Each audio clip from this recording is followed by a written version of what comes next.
Toujours plus d'actu sur BX1 ⁇ Il est fait aujourd'hui docteur honoris causa de l'UC Louvain. Peter Piot, microbiologiste belge, un des spécialistes mondiaux des virus, qui a été notamment le monsieur ONU-SIDA, donc pour les Nations Unies, qui a aussi œuvré la lutte contre la tuberculose, les fièvres hémorragiques et le virus Ebola qu'il a co-découvert avec d'autres. Peter Piot, donc reconnu pour son travail par l'UC Louvain. Comment voit-il la pandémie actuelle, celle que nous traversons avec la Covid-19 ? Il est l'invité d'Arnaud Bruckner.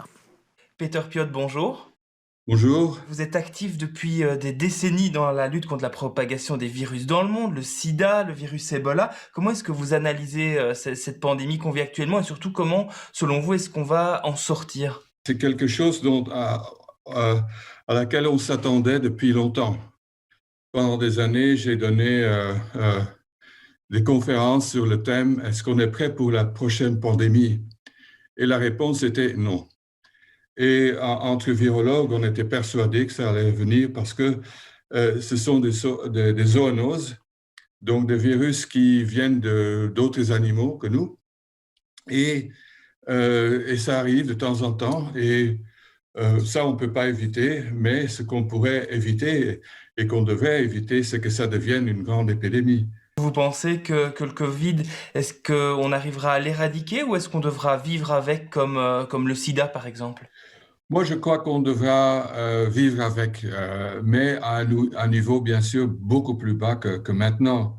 Et la raison pour laquelle je dis ça, c'est il faut se rappeler qu'il n'y a qu'un virus qui affectait les gens, qui a été éradiqué. C'est le virus de la variole. Et c'est pas évident. Polio, on y est presque, mais ça fait 20 ans qu'on y est presque. Et ce qu'on appelle en anglais le dernier mile, le dernier kilomètre, ça va être très difficile. Mais pour le Covid, je crois que avec la vaccination, on va vraiment faire la différence. Mais pour le moment, il faut combiner la vaccination avec quand même une continuation des mesures. Il faut absolument maintenir ces mesures pour le moment pour qu'on évite en fait une troisième vague dans quelques mois.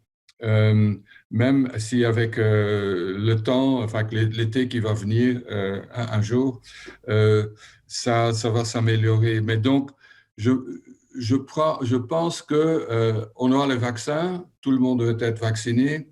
Ça va certainement déjà prévenir et presque éliminer les décès, l'hospitalisation, la maladie grave, et ça c'est quand même le plus important.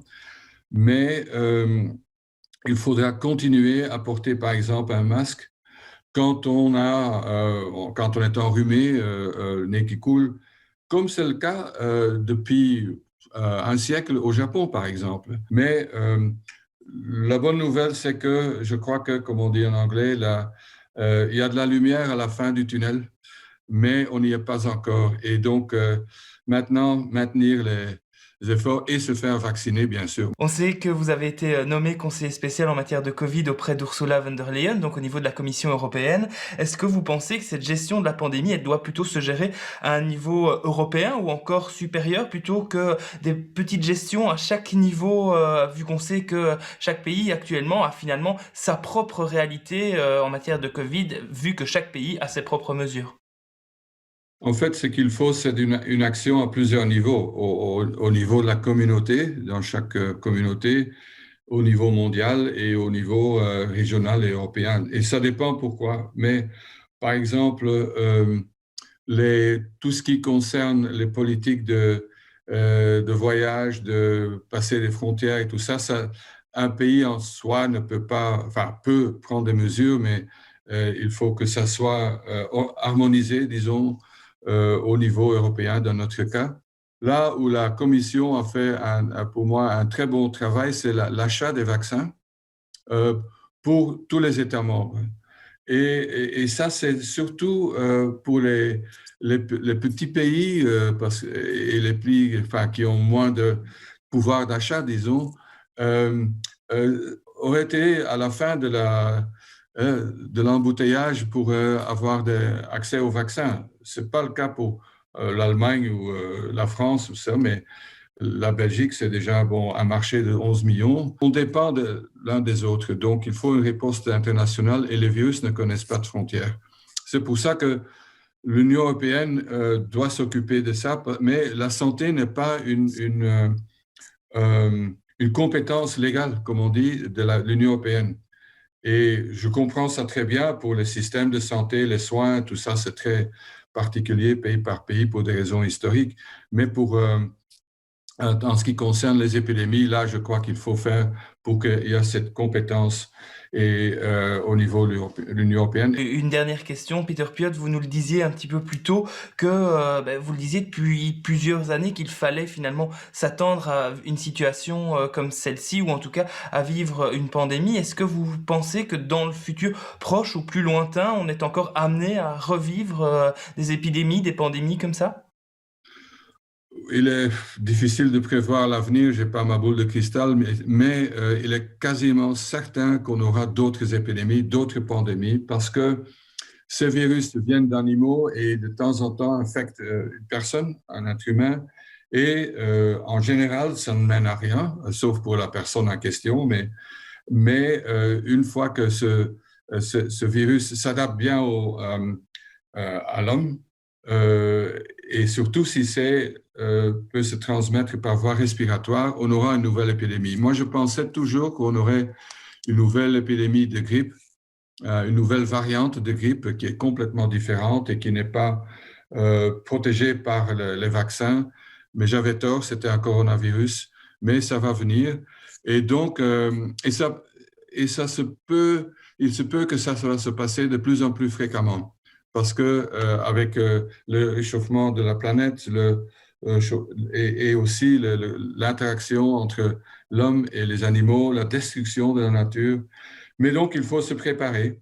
Et j'espère que cette crise-ci sera une occasion à ne pas rater pour renforcer nos systèmes de surveillance épidémiologique, de séquençage, comme on le fait maintenant en Belgique, et aussi des institutions, oui, et le leadership qui est quand même très important. Et je crois que là, la Belgique est bien placée, on a tout, mais maintenant, il faut que ça soit bien organisé et nos structures politiques n'aident toujours pas toujours, parce qu'il y a beaucoup de gens à décider, à prendre des décisions. Pour ce genre de choses, il faut vraiment il faut un général pour aller à la guerre, disons-le comme ça, et les discussions, c'est peut-être pour après.